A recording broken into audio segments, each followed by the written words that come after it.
I un grup de veïnats de Sarracó va decidir fa 8 anys organitzar un acte per aconseguir dobbers per restaurar Siglesi. Així va néixer Sirè d'Esbou Torrat. L'únic inconvenient és que torrar bou representa 14 hores de feina davant el foc. Prop de 300 quilos de carn que es torren a poc durant 12 hores. Nelvis és argentí i afincat a Sarracó, a Mallorca, i tot un expert en torrar el bou des de fa 8 anys. Bueno, nos traen del frigorífico hasta aquí, nosotros tenemos todo preparado, lo descargamos y ya lo ponemos para el asador, lo atamos, lo hacemos lo salamos, hacemos las cosas previas y ahí empezamos. Eso empieza más o menos, venimos a las 5 de la mañana, a eso de las 6 de la mañana ya está puesto en marcha y hasta las 9 de la noche, que llevará unas 14, 13 horas, según cómo esté el tema.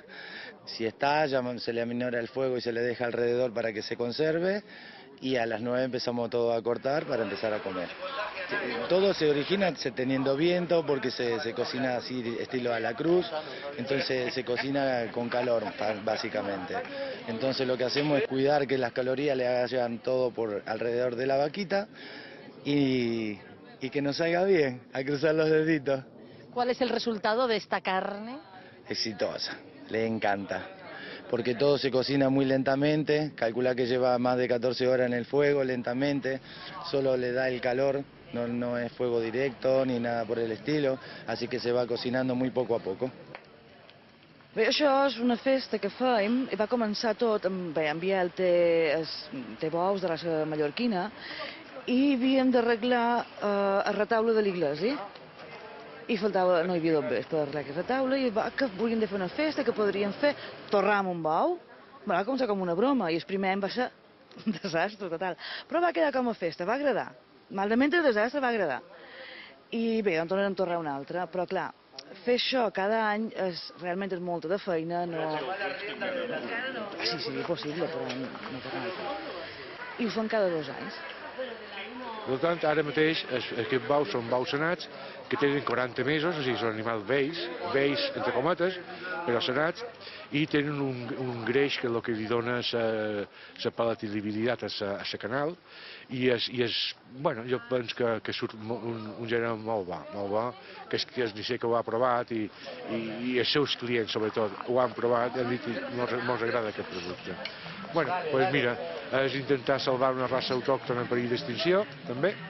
I ara mateix hi ha d'haver 300 mares, i d'aquestes 300 mares de 40 socis que hi ha per tot Mallorca, doncs compram un vedell aquí, un vedell allà, 2 aquí d'allà. Home, és impressionant, és impressionant. A més, el muntatge aquest aquí, amb aquesta artilugi, és una passada. Sí, frisant per menjar-ho al vespre.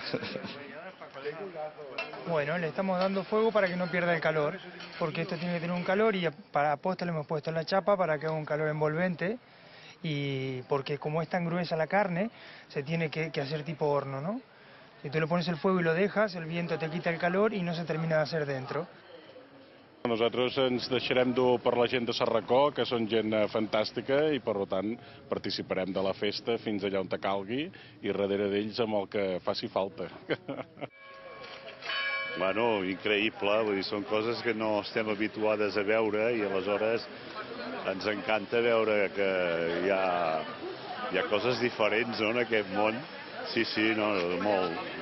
Més veure un bou així tan gros que l'estan coent durant tot el dia per després gaudir el vespre, bueno, una passada, no? Trobes que estarà bo d'hora de sopar aquest bou? Hombre, i tant. A més tenen una experiència ja de 10 anys, vull dir que segur que és el millor bou que es menjarà avui a la illa de Mallorca. Conversió! Fer poble i veure-nos amb un altre, i més en aquests moments que hi ha crisis, perquè no ho hem de dir. Lo seu és això, estar en el carrer i estar junts i fer festa, si se pot, i estar alegres i contagiar-nos un dels altres.